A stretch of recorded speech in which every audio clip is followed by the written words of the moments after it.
za mu kawo muku labarin wani bawan Allah da Allah ya jarabta.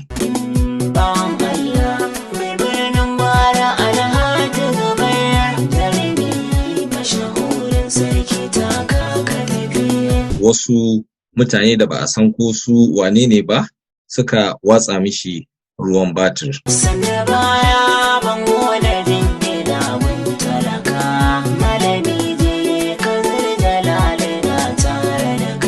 Idan tafin rana ya fito, hannu baya rike shi. Lamarin Malam Nura, wannan abu da ya faru da shi sai ya kasance abu ne da ya soya mishi rayuwa.